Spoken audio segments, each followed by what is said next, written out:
In ancient Mesopotamian mythology, the Mushushu was a hybrid dragon-like creature with a snake's body and neck, lion's forelegs and bird-like hind legs, often depicted guarding the famous Ishtar Gate in Babylon. The Sumerian word Ushumgal, one of the oldest terms possibly meaning dragon, originally referred to a lion-like carnivore that evolved into a divine lion dragon worshipped in Akkadian culture. In Egyptian mythology, the chaos serpent Apep, or Apophis, was said to have been born from the god Ra's umbilical cord, making it a bizarre offspring of the sun God had eternally tried to devour. Apep was described as a colossal serpent up to 16 yards long with a head made of flint, and ancient Egyptians performed annual rituals burning wax effigies of it to banish evil for the year. In Guarani mythology from South America, Teju Jaguar was a giant lizard dragon with 7 dog heads that could shoot fire from its eyes, born as one of 7 monstrous children from an evil spirit and a mortal woman. Inca dragons called Amaru were believed to have 2 heads, one of a llama and one of a puma, and symbolize revolutionary change, bringing rains, winds, or upheaval. In Albanian folklore, the Kulshedra is a multi-headed serpentine dragon that starts as a demonic bola and transforms after 12 years, growing heads and gaining the ability to cause droughts or storms.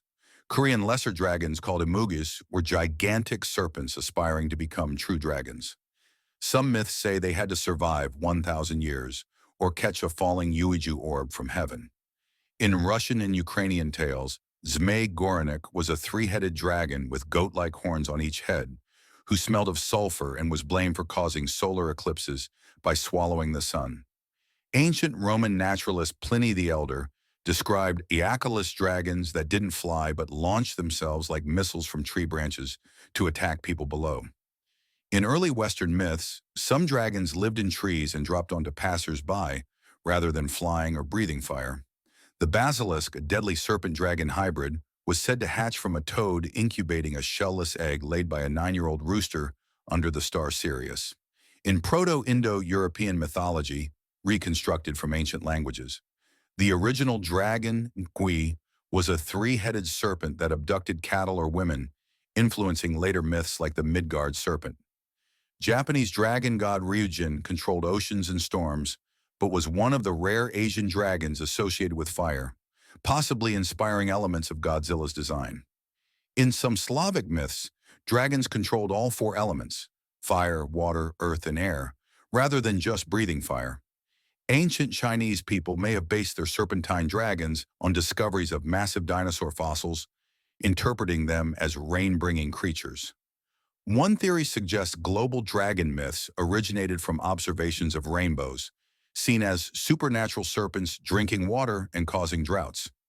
In Norse mythology, the dragon Nidugr gnawed eternally on the roots of the world tree Yggdrasil, chewing corpses in the underworld. Jormungandr, the Midgard serpent, was so enormous it encircled the entire world, biting its own tail, and was destined to poison the sky during Ragnarok. In Guarani lore again, the curse on an evil spirit resulted in his children becoming monsters, including a fire-eyed, 7-dog-headed dragon as the firstborn. Medieval European dragons were sometimes called worms, slithering parasite-like grave dwellers rather than winged fire breathers. In Christian folklore, Saint Margaret of Antioch was swallowed whole by Satan, disguised as a dragon, but she burst out by making the sign of the cross, causing it to explode. Some dragons in folklore were believed to cause eclipses, sulfur smells, or even shapeshift into humans to marry mortals. The cockatrice, a 2-legged dragon with a rooster's head, could kill with a glance and was born from bizarre cross-species egg-hatching rituals. In Aztec mythology, Quetzalcoatl was a feathered serpent dragon god who created the world, invented the calendar, and was associated with both death and resurrection. Ancient accounts from India describe dragons large enough to drop from trees and strangle elephants. In some Aboriginal Australian myths, rainbow serpents were creator deities living underground, shaping landscapes with their movements.